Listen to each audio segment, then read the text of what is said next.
Amis Vierges, ravie de vous retrouver pour vos énergies pour ce mois de mars 2025. Alors, je suis allée chercher une carte pour savoir comment vous alliez vous sentir émotionnellement sur ce mois de mars. J'ai eu épuisé.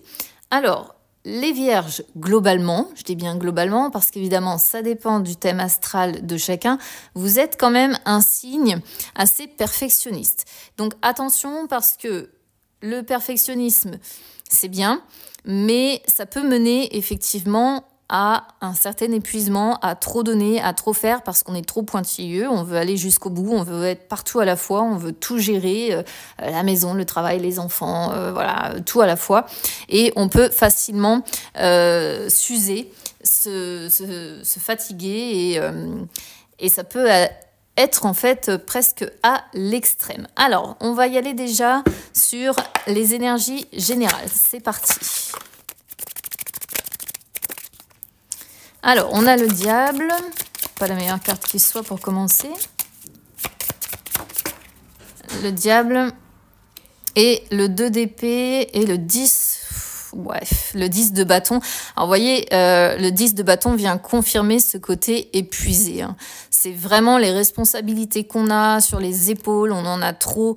Et en fait, le 10 de bâton, je dis toujours, trop, c'est trop. Voilà, c'est tous les bâtons en fait qu'on porte sur son dos et chaque bâton représente en fait une responsabilité, une charge, mais au bout d'un moment ça pèse trop lourd, ça vient confirmer finalement dès le départ le côté éreinté, fatigué, épuisé que l'on a.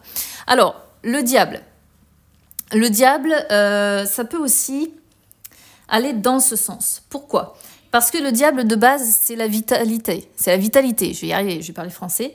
Mais le problème, c'est que c'est souvent quand on est emprisonné par de mauvaises habitudes. Et que finalement, on finit par tomber dans ce qu'on pourrait appeler une forme de dépendance. On va être obnubilé par un projet, par une situation, par des détails, par des choses à régler, etc., etc. Et finalement, on devient prisonnier de ça. Ça nous empêche de vivre parce qu'on on se coince, on se limite dans sa vie, tout simplement parce qu'avec le 2 de denier, vous voulez réussir à jongler entre tout à la fois. Donc vraiment, les cartes ici qui sortent vont vraiment pour vous dans le même sens que la carte qu'on a dès le départ.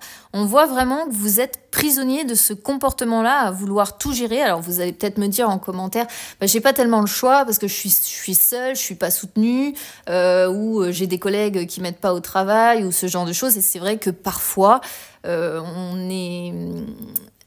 si vous voulez, le diable, ça peut aussi représenter les choses qui sont indépendantes de soi. Ça peut être le fait que vous êtes pris dans ces mauvaises, entre guillemets, habitudes, tout simplement parce que vous n'avez pas eu le choix, que vous n'avez pas su freiner ou dire stop au moment où vous auriez dû dire stop. Mais on sent vraiment que c'est pour réussir à jongler. Et le 2 de denier, c'est vraiment ça. Hein. C'est vraiment la bascule. Je jongle, je fais un truc, j'en fais un autre, j'en fais un autre, j'en fais un autre, j'en fais un autre. Et finalement, vous n'arrêtez pas. Donc attention, parce que le diable, c'est quand même... Il y a quand même la notion de danger. Hein, qui plane au-dessus de votre tête parce que vous êtes prisonnier de ça et que ça pourrait se retourner contre vous. Donc quand j'ai ça, j'aime bien prévenir quand même, tâchez de vous préserver. D'accord. J'aurais eu le 4 d'épée, par exemple, je vous aurais dit, bon, au moins, vous allez à un moment donné savoir dire stop, savoir vous arrêter. Mais là, c'est pas vraiment ça. Hein. On vous voit avec le 2 de denier continuer à jongler entre diverses tâches, divers travails, peut-être. Bref, sur plusieurs aspects de votre vie, quoi. Allez, on va regarder les finances maintenant. Ça commence bien. Roi de bâton, as de bâton. Là, on est clairement sur de meilleures énergies. Alors, vous allez me dire quelque part, heureusement, parce qu'il faut bien quand même que vous ayez du positif, on va dire, pour... si vous travaillez, par exemple, comme un acharné, il faut bien que les efforts payent. Le roi de denier... le roi de bâton, pardon. Voilà, c'est quelqu'un qui est déterminé. qui sait dans quelle direction il va. Donc en fait, sur les finances, ça va être super bien géré. Ok, vous allez savoir, en même temps ça me surprend pas trop de votre signe, mais vous allez savoir, voilà, gérer les choses avec énergie, avec responsabilité. C'est pas forcément celui qui est super bavard, mais il est réaliste, il est ambitieux et il sait parfaitement bien gérer les choses. C'est même celui généralement qui va donner des conseils aux autres. Donc vous voyez, on est vraiment sur de bonnes énergies financières et pour moi, vous allez vraiment gérer de fou, si je peux me permettre, mais voilà. Et avec l'as de bâton, de toute façon, si vous étiez financièrement un petit peu dans des énergies compliquées, l'as de bâton montre un renouveau positif, d'accord, une transformation ici de la sphère financière, d'accord. L'as de bâton peut aussi montrer qu'il y a besoin de trouver des solutions parce qu'on a besoin d'avancer. Hein. Donc certes, ça peut par contre montrer, et c'est aussi un petit peu typique de votre signe, une certaine nervosité ou on va dire des incertitudes sur le côté financier. Mais dans l'ensemble, pour moi, vous allez savoir gérer et transformer radicalement vos finances pour qu'elles se portent bien. Vous voyez, quand même, on a un roi qui brille ici sur son trône et qui sait parfaitement gérer ses finances. Et si à un moment donné, c'est pas bien géré, il sait reprendre les choses en main pour redresser ses comptes tout de suite, d'accord? Même si vous avez des difficultés financières, en fait, ça montre que vous gérez d'une main de fer vos finances, quoi. Allez, les énergies sentimentales maintenant. Alors, on a secret, blessure, et en dos de deck, on a l'écriture. Alors ici, si vous êtes en couple, le cœur, il est un petit peu meurtri, hein. Enfin un petit peu, il est meurtri, d'accord? Parce que, alors soit vous avez en face de vous une personne qui est très secrète, qui se livre pas facilement, qui ne communique pas facilement, et donc du coup vous avez un petit peu de mal à cerner cette personne, vous avez un petit peu de mal à savoir qui elle est,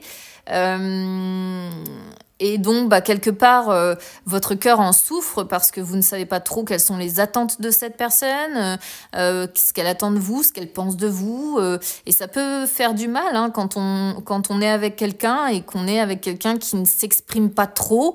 Des fois on ne sait pas trop ce qu'on représente pour cette personne, si cette personne nous aime vraiment ou pas. Enfin vous voyez, ça peut poser beaucoup de questions, d'interrogations. Et ça peut blesser. Mais si c'est pas ça, ici, les secrets, ça peut être des choses qu'on vous a cachées. D'accord? Évidemment. Donc là, ça peut, toujours pareil, hein, pour les personnes qui sont en couple ici, parfaitement représenter aussi des choses que la personne avec laquelle vous êtes, ou inversement, évidemment, vous adaptez à la situation. Mais ça peut être des non-dits et des choses qui ont été dissimulées. D'accord? Et que vous avez, pour moi, fini par apprendre parce qu'on n'est pas blessé de quelque chose qu'on ne sait pas. Donc, pour moi, vous avez fini par apprendre ces choses qui n'étaient pas dites, qui étaient dissimulées. Vous avez fini par par prendre connaissance, en fait, de ces secrets. Et ici, on voit avec blessure quand même que vous êtes encore sacrément impacté, d'accord? Si vous êtes célibataire, c'est aussi cette interprétation-là. Je pense, si vous êtes célibataire, vous êtes toujours tombé sur des personnes qui se sont foutues de vous, qui vous ont caché des choses, qui vous ont menti, qui vous ont peut-être même, pourquoi pas, trahi, même si j'ai pas directement la carte de la trahison, mais qui en tout cas ont dissimulé ou caché suffisamment de choses pour que ça vous atteigne. Et quelque part, il y a encore des blessures qui sont présentes, il y a encore des choses qui n'ont pas cicatrisé et qui vous empêchent d'avancer sentimentalement, d'accord? En dos de deck, j'ai la plume avec trahison, hein, vous voyez, donc ça correspond. Ça pourrait être des trahisons qui ont été dans des échanges, notamment écrits, parce que la plume représentant l'écriture. Sinon, c'est l'inconscient aussi. Donc, on voit bien que dans l'inconscient, il demeure encore un sentiment de trahison et les blessures qui vont avec. Et ça, c'est valable que vous soyez en couple ou que vous soyez célibataire ou même en triangle.